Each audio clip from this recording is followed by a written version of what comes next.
Now I'm going to give you a few tips which you can refer back to at any time, which you'll find useful in any activity that you choose to do. So the first one is the core, and the core is the basis of any of you who learn Pilates, is Pilates.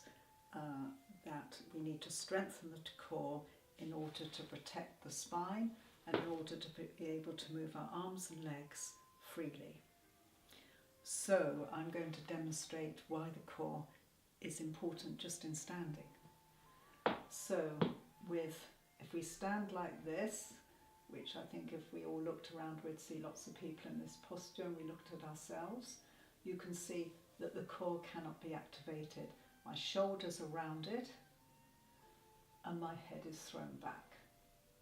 So just by thinking of the crown, the top of the head up, imagine you've got a string, you're a puppet being pulled up by the crown of the head. That then allows my back to lengthen and allowing the shoulder blades to slide down. I'm imagining my shoulder blades are being pulled into pockets at the back. That way my back cannot round. If my shoulder blades are down, my back can be straighter. Then I go down to the feet, and with the feet, the weight-bearing joint is the heel and the toes are for balance. So you want your weight to mainly go down through the centre of the heel, equal weight on each foot. If we have more weight on one foot than the other, then we'll be a bit like a banana.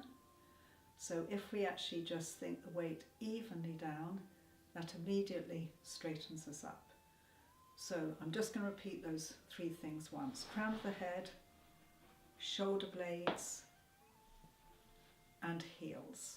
Think crown of the head away from heels and your core is working. Don't even have to do anything. The next tip I'd like to give you is the waist. The waist is under the ribs here. Okay, that's the point of turning, or we can say rotation. It is not the point where we bend from. We do not bend from there. Well, a lot of people do bend from there, not a good idea.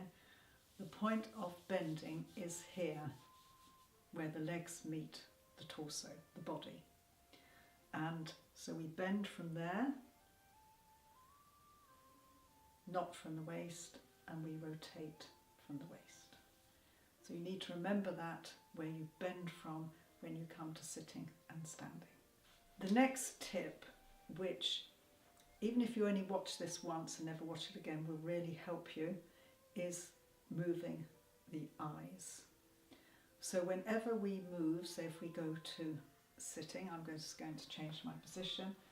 I'm going to look at my finger, that's standing, and as I go to sitting, you do your finger in an arc, so you drop your eyes. That will keep your head, neck and back in nice alignment. And to come up, you let your eyes always lead. So in any movement, your eyes lead. If I don't move my eyes, this will happen. If I fix my eyes ahead, that will happen. I've stuck my chin out and you can see my voice is tightened, and it's tightened all my neck. So that's what you don't want to do. Now the final tip is we want to keep nicely lengthened during the day, and also stretching in any exercise is very beneficial. So when we stretch, so I'm going to stretch out my arm, you always think of what we call opposing forces, one point away from the other. So my fingers are going away from my shoulders. If I want to stretch my back, again I think crown of the head away from the heel, and that stops gravity pulling me down and you keep your length. So just that little thought of a stretch, always think one point away from the other. That will increase the stretch. So those tips you might want to come back to during watching any of the videos.